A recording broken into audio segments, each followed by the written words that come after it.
comunidad de bendición. Diga conmigo, comunidad de bendición. Otra vez, comunidad de bendición. El texto que tenemos para esta ocasión, justo lo tenemos en el pasaje que hemos estado punteando bastante. 1 Pedro capítulo 3, versículo 8 al 9. Pero antes de pasar a la lectura, quiero que nosotros veamos algunas cosas que tienen que ver justo con ese punto de vista, comunidad de bendición. Para que consideremos el por qué el autor de ese pasaje nos hace a nosotros llegar a comprender o nos encausa algunas palabras. Entonces conocemos primero por qué estamos pensando en que necesitamos ser una comunidad de bendición. ¿Cuál es el objetivo del escritor? Conocemos algunas cosas que tienen que ver con él. Entonces, entendemos que comunidad de bendición se le puede denominar al grupo de personas que, en primer lugar, comparten y segundo, promulgan creencias promovidas en el cristianismo. Porque puedo decirles con mucha certeza y con mucha confianza, el único que puede generar un ambiente de bendición es el cristianismo, desde el punto más estricto de la palabra, porque provee algunas cosas como, por ejemplo, entendemos que por la naturaleza de esta comunidad de bendición, podemos entender que dentro de ella se promueven valores tales como la armonía, también la compasión, también la concordia, también la amistad, la generosidad, la comprensión, el perdón, la filantropía y, por cierto, la ayuda entre hermanos.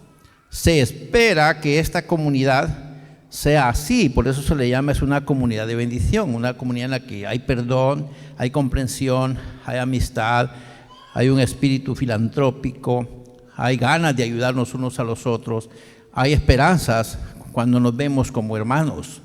Entonces, si yo pertenezco a una comunidad como esa, entonces para mí esa comunidad es de bendición. Amén. Una comunidad que a mí me provee, ¿qué cosa? Bendición. Porque dice el Salmo, mirad cuán bueno, cuán delicioso es habitar los hermanos juntos en armonía. Y usted sabe que dice, porque allí envía Jehová bendición y vida eterna. Eso es una bendición cuando pensamos que pertenecer a una comunidad con estas características es fantástico. Hay una pregunta que me estaba haciendo, porque fíjese que es curioso que Pedro es el que nos está diciendo las palabras que hoy vamos a tomar. Pero la pregunta que nos hacemos es, ¿qué sabemos nosotros acerca de Pedro? ¿Qué conocemos acerca de Pedro? ¿Alguien lo recuerda? Fíjense que, de acuerdo a lo que le hemos leído en el texto sagrado, antes del bautismo con el Espíritu Santo, Pedro era una persona con un temperamento inadecuado para impulsar un mensaje positivo del Evangelio. ¿Alguien recuerda cómo era Pedro? ¿O no recuerdan? Antes de ser bautizado con el Espíritu Santo, Pedro no era el prospecto correcto para impulsar un mensaje positivo del Evangelio del Señor. No lo era. La pregunta es, ¿y por qué lo escogió Cristo entonces? Si no era un prospecto correcto para llevar un mensaje positivo del Evangelio, ¿por qué lo escogió Cristo? ¿Será que se equivocó? ¿O no será que nos enseña alguna pauta a nosotros, que así como Cristo escogió a Pedro, también me escogió a mí? Entonces, si Pedro se constituyó en una persona diferente ya en el camino, entonces me da la pauta a mí, que si lo cambió a él, también me puede cambiar a mí. Y entonces ya voy tomando una idea y me comparo con Pedro y me doy cuenta que o soy peor o soy mejor, pero si lo cambió a él, también me puede cambiar a mí. Estaba viendo que Pedro era una persona impetuosa, era espontáneo, era violento, era miedoso, era exclusivista, era retraído y era cobarde. Todo eso era Pedro y algunas otras cosas más. Cuando lo vemos en escena, vemos a Pedro actuando, nos vamos a dar cuenta que Pedro tenía un montón de defectos. Y es probable que se parecen con los nuestros. Amén. Un montón de defectos. Hay un problema que tenemos algunos de nosotros y es la espontaneidad. ¿Es buena? Sí, pero es peligrosa. Porque el espontáneo apenas le tocan la oreja y él ya está listo para dejar ir la manada. Entonces es rápido para actuar. Piensa y luego actúa sin haber razonado si lo que va a hacer es correcto. Entonces es bueno, pero también es peligroso. Así que Pedro tenía algunos defectitos que yo diría no era un prospecto correcto para impulsar el evangelio de una manera positiva. Pero después del bautismo con el Espíritu Santo, este Pedro, con un carácter ya renovado, se constituye en un bastión para la defensa de la fe cristiana. Amén. ¿Hay esperanza? Sí, porque el Pedro impulsivo, miedoso, cobarde, aquel Pedro espontáneo, ahora se constituye en una columna clave para la fe cristiana. Eso nos da un mensaje a nosotros esperanzador, ¿verdad? Usted dirá, pero es que mi carácter es difícil. Quisiera que lo comparara con el del hermano Pedro y se va a dar cuenta si son iguales y entonces dice, bueno, algo bueno puede hacer Dios conmigo, así como lo hizo con aquel. Es bien importante que lo tomemos en cuenta. Considerando el texto bíblico que tenemos para hoy, con un carácter renovado, Pedro hizo algunas recomendaciones. Yo quisiera que vayamos al texto. Pero leámoslo desde aquí porque hay algunos arreglos. Y dice Pedro las siguientes palabras. Todos deben ser de un mismo criterio. Vea qué cosa, porque el Pedro, aquel que es diferente, ahora está diciendo que todos sean de un mismo criterio o de un mismo sentir. Luego dice, tengan compasión unos de otros. Luego dice, ámense como una familia. Luego dice, sean de un buen corazón y mantengan una actitud humilde. ¿Quién dice eso? Pedro. Pero vemos al Pedro antes del Espíritu Santo y verdad que no pudiera haber dicho esas palabras el hermano Pedro, porque le conocemos que es violento, es rápido para actuar. Entonces, antes del bautismo con el Espíritu Santo, el hermano Pedro no pudiera haber dicho esas palabras. Dice en el versículo 9, no paguen a nadie mal por mal, no respondan con insultos cuando la gente los insulte a ustedes. Por el contrario, contesten con una bendición. A esto los ha llamado Dios. Hagan esto y Dios les concederá la bendición para la cual ustedes fueron levantados. Mis hermanos, es importante cuando escuchamos las palabras. Usted dirá, ¿esa versión está diferente? Sí, está diferente, pero está más comprensible, más fácil de entender, sin argumento, sin explicación. Por eso es que traemos este texto, pero usted ya sabe el texto en la versión 60, que es la que acostumbramos. Entonces, tomando la palabra, desde aquí, vemos algunos valores importantes que encontramos en el pensamiento del texto que nos debería caracterizar a nosotros como una comunidad de bendición. Diga conmigo, valores que nos deberían caracterizar a nosotros como una comunidad de bendición. Amén. Vamos a ver algunos. Hay muchos, pero algunos. Y el primero es la concordia. Amén. La concordia. Primer valor que podemos encontrar. Al leer el texto encontramos uno de los valores que es concordia. Y usted pues debe entender que cuando hablamos de concordia estamos hablando de la coincidencia amistosa. Es curioso Pero los que estamos acá tenemos coincidencia de personalidad. Si no la teníamos cuando venimos a Cristo, la adquirimos habiendo venido a Cristo. Y eso es fantástico, porque ya consideramos a algunos de los hermanos y ya los distinguimos a ellos como nuestros amigos.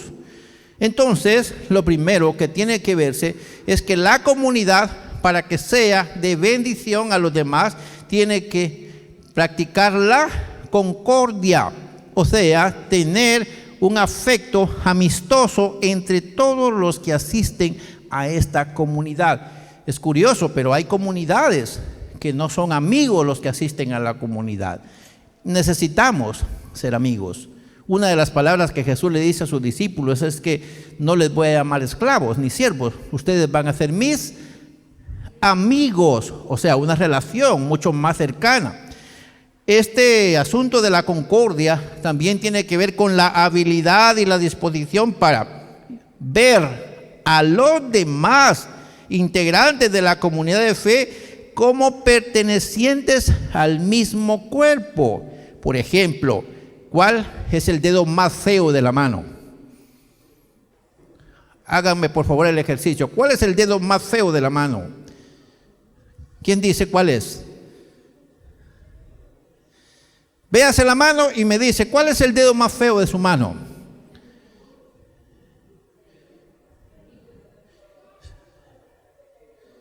Bueno, ¿cuál es el más feo? Vamos a ver, ¿cuál es el más inútil?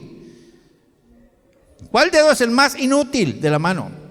Ninguno, no hay ninguno solo. Todos los dedos tienen una función y tienen una cualidad. Así que todos pertenecen a un mismo cuerpo y todos hacen una función y juntos hacen una presión incomparable.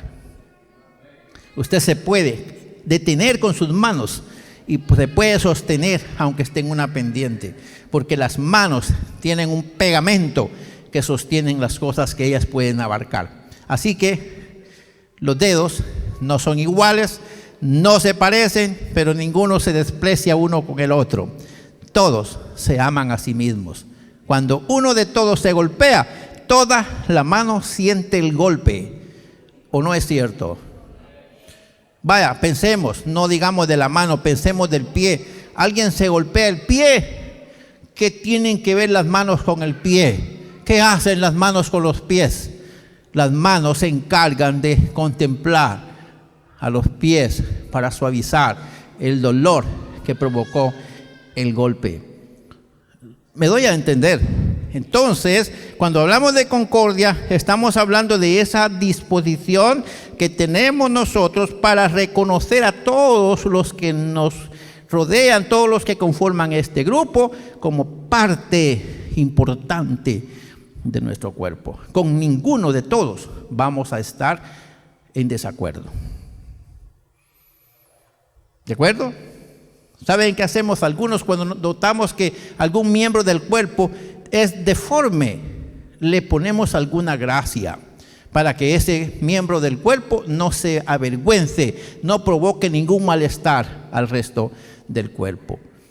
Y así lo dice la palabra. Dice que hay miembros del cuerpo que son menos decorosos, sin embargo, es a los que más se les protege. Dice eso la Biblia.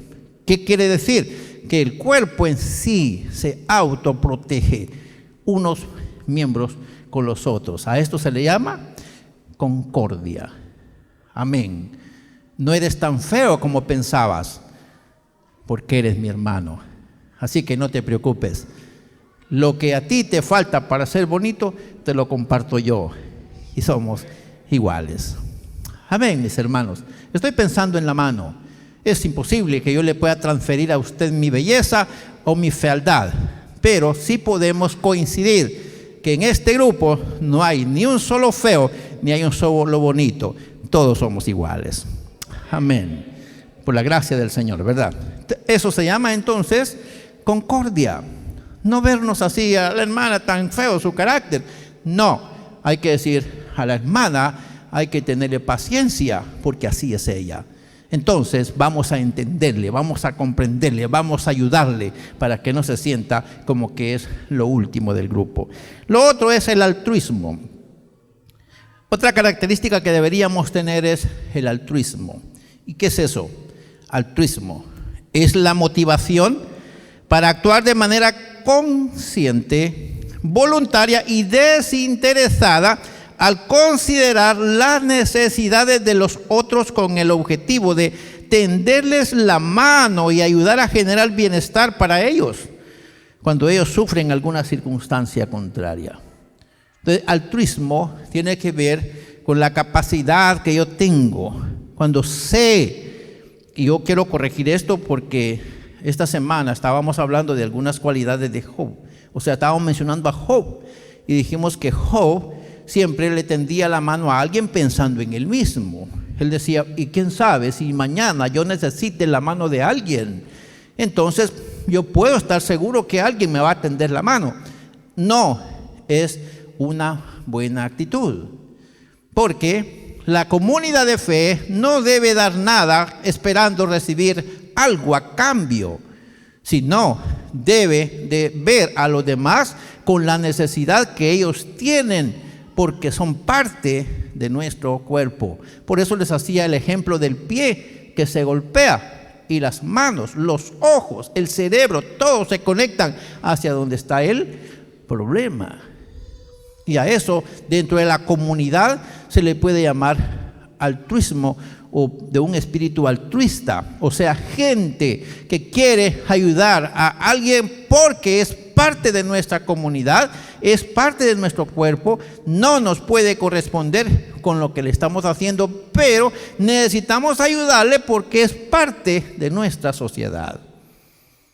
No esperando recibir, sino porque él, como parte de nuestro grupo, necesita de nuestra mano. Así que no importa la circunstancia en que está, nos extendemos, poniéndonos en peligro quizá nosotros aún, pero nos extendemos a donde se encuentra con la intención de ayudarle.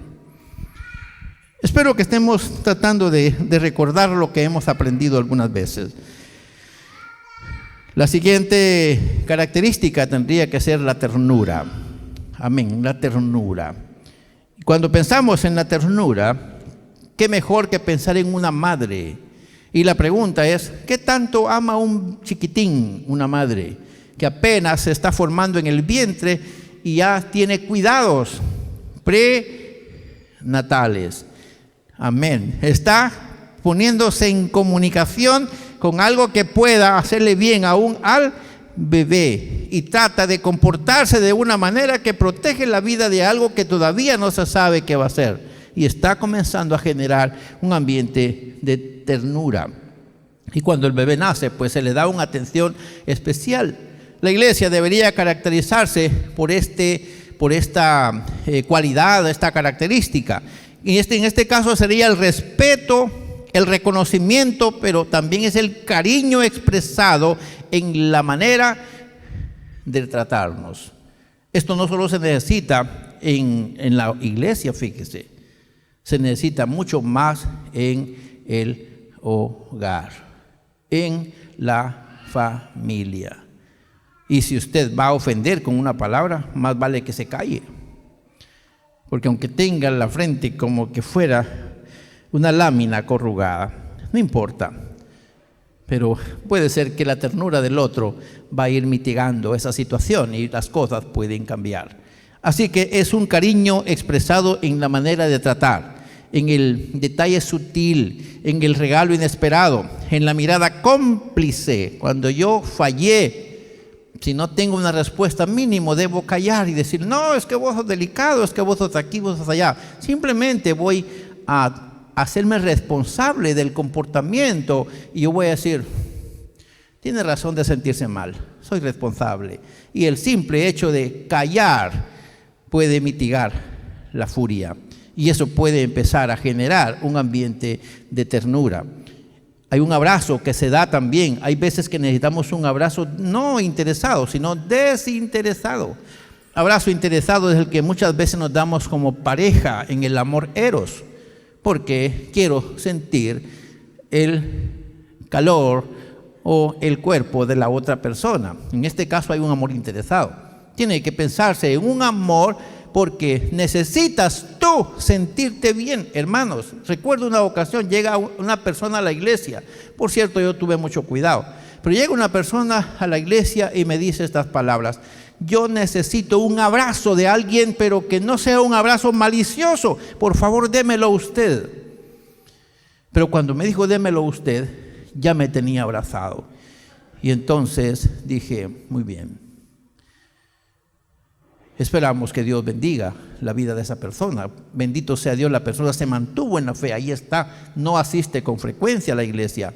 Pero necesitaba un momentito en el que alguien le diera, como decían anoche, le dieran un apapachón, que alguien se acerque. Si no se permite entre género opuesto de varón a mujer, pues por lo menos las hermanas deben acercarse a las hermanas y hacerles sentir como que son parte de la comunidad de bendición. Un abrazo puede cambiarle el mundo a alguien que viene quizá con un mundo caído y que en algún momento necesitará el aprecio de la comunidad de fe, la comunidad de bendición. Espero que estén de acuerdo, y si no lo están, lo siento, pero esas son características que debe tener nuestra comunidad para que sea de bendición. Usted dirá, no conviene que los hombres se abracen a las mujeres a no ser que sean pareja. Por supuesto, es cierto, eso es correcto, pero no por eso vamos a dejar de expresar un gesto que haga sentir bien al hermano o a la hermana. Algunas veces no nos piden 50 centavos, algunas veces lo único que nos piden es que nos hagamos sentir bien.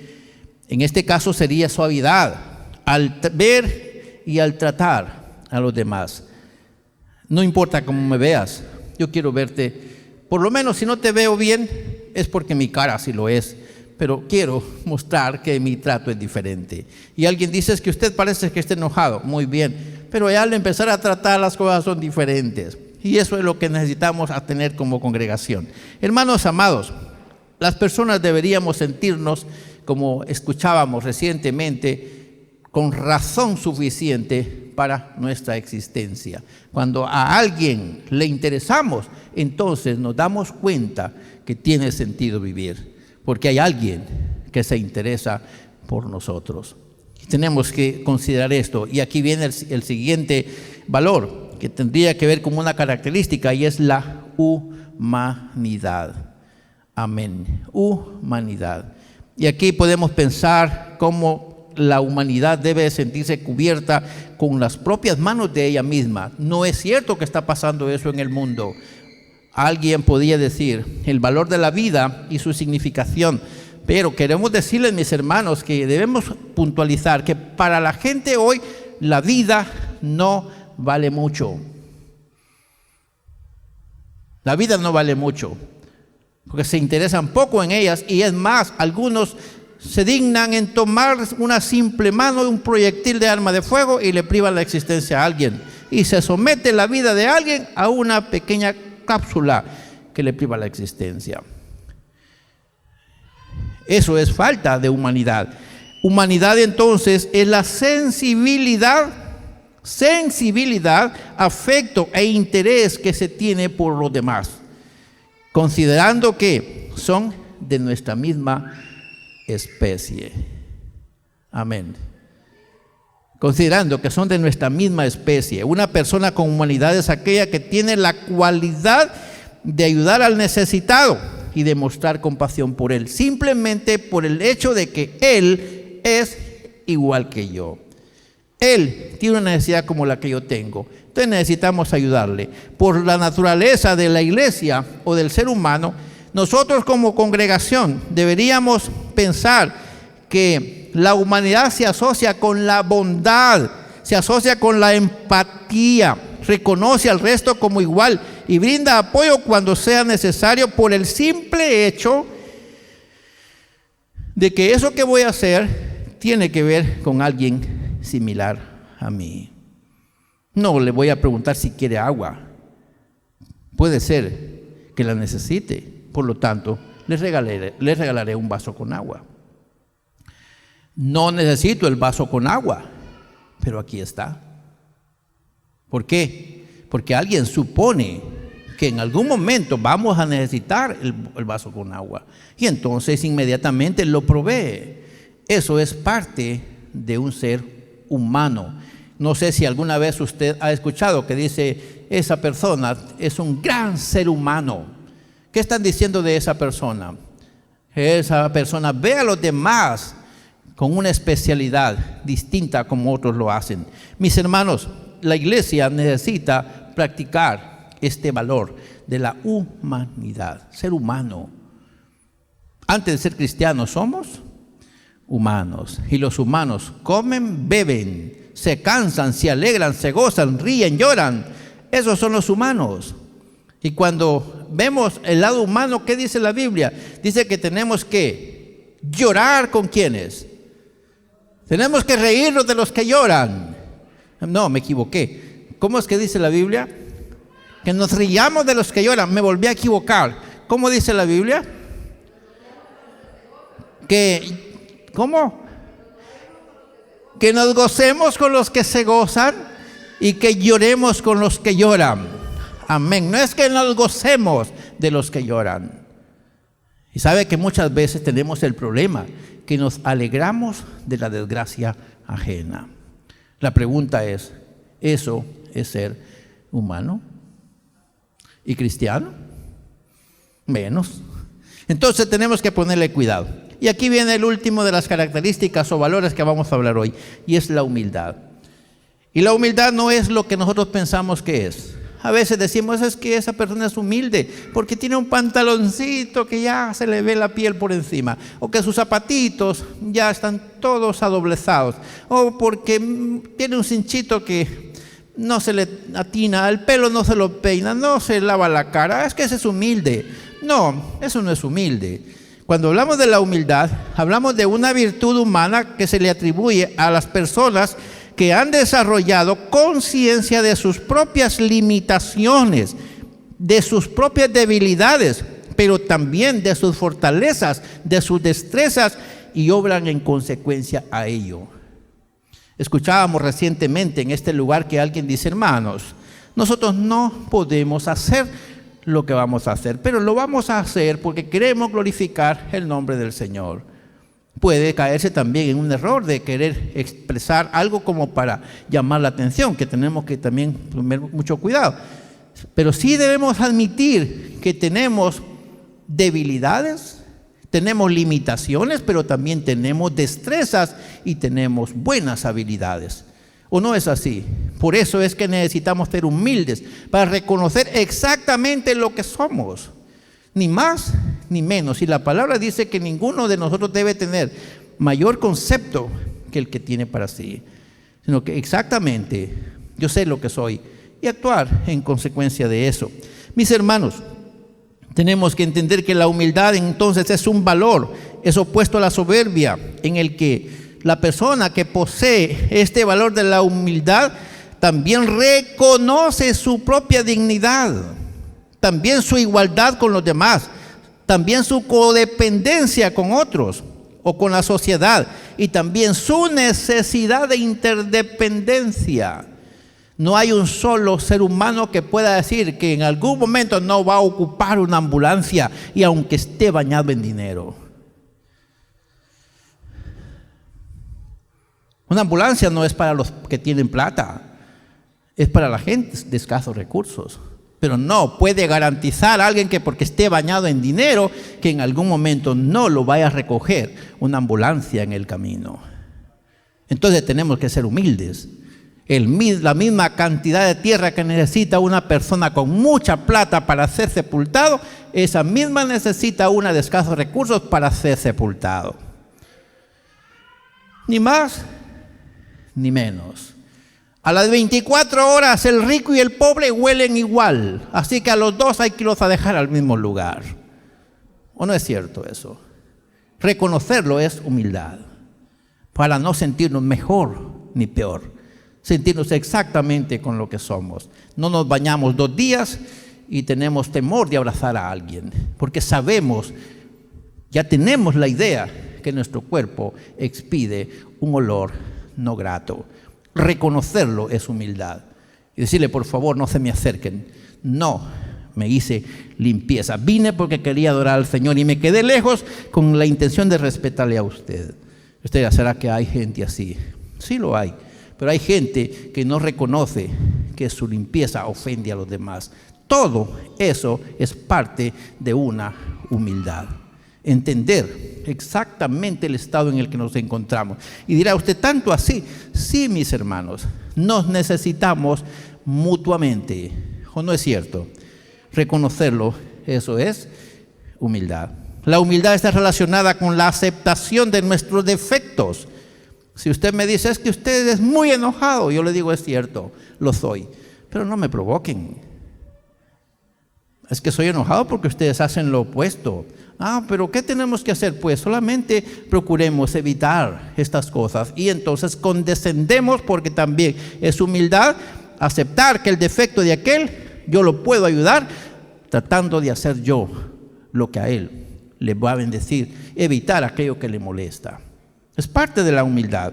Cuando yo sé que me paso llevando a otro con mi capricho y lo hago simplemente porque, pues, si no quiere verme, que cierre los ojos. No, así no. Amén. Si no quiere ver lo que hago, entonces lo dejaré de hacer, porque lo que hago ofende. Eso es humildad. Aceptar que necesitamos corregir algunas cosas. Amén.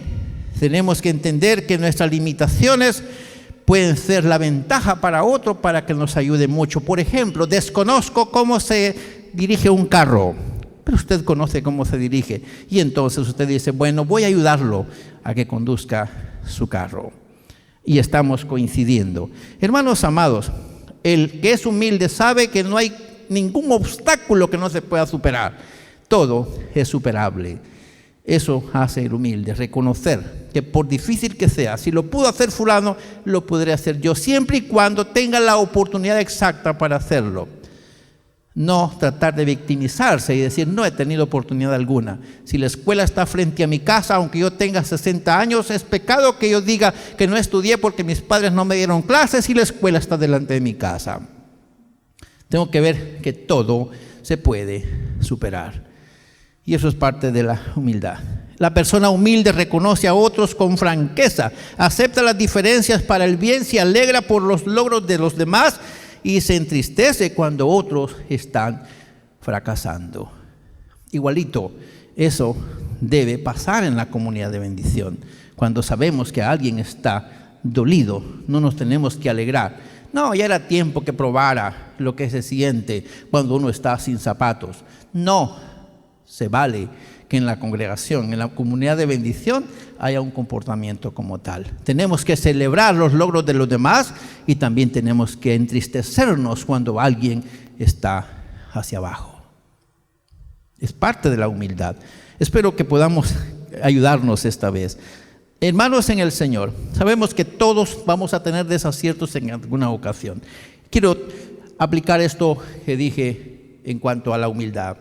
Llego en una ocasión a un lugar que era penoso que yo a mi edad no conociera el lugar. Y alguien me observa y se acerca a mí y me dice, ¿estás perdido? ¿O qué deseaban ustedes? ¿Qué buscaban ustedes? Y le dijimos que necesitábamos una dirección. Estábamos a pocos metros de encontrar la dirección. Y esa persona no se rió de nosotros, sino dijo, vénganse. De seguro, ustedes no son de aquí. Y lo ridículo era que nosotros sí somos de allí, pero habían hecho una modificación y nosotros no lo sabíamos. Entonces, pero la persona no se rió de nosotros. ¿Qué hizo? Dijo, vénganse, los voy a guiar. Eso es lo que hace la humildad, reconocer las limitaciones de otro y darse a la oportunidad de ayudar a los demás. Para finalizar, Jesucristo esperó que su comunidad de discípulos fuera de bendición, y eso fueron ellos en su tiempo. Basta estudiar un poquito a la iglesia primitiva y nos vamos a dar cuenta que ese Pedro, machetero, violento y problemático, después es una persona que otorga esperanza a la comunidad de fe. Y entonces ellos fueron de bendición en su tiempo. Y aquí viene, si nosotros nos encauzamos en el consejo, seguramente seremos esa comunidad de bendición que Jesucristo espera que nosotros seamos. Quiero preguntar, ¿creen ustedes que Jesucristo espera que nosotros seamos una comunidad de bendición? ¿O creen ustedes que no? ¿Qué les dijo Jesús a sus discípulos? Les dijo, aprendan de mí. Pregunto, ¿Jesús era una persona de bendición? Pregunto una vez más, ¿Jesús era una persona de bendición? Pregunto una vez más, ¿Jesús era una persona de bendición? ¿Qué esperaba él que fuera su comunidad de discípulos para el pueblo en el cual estaban? Eso mismo, personas de bendición. Al ser un grupo, eran una comunidad y tendrían que ser una comunidad de bendición. Y eso fueron.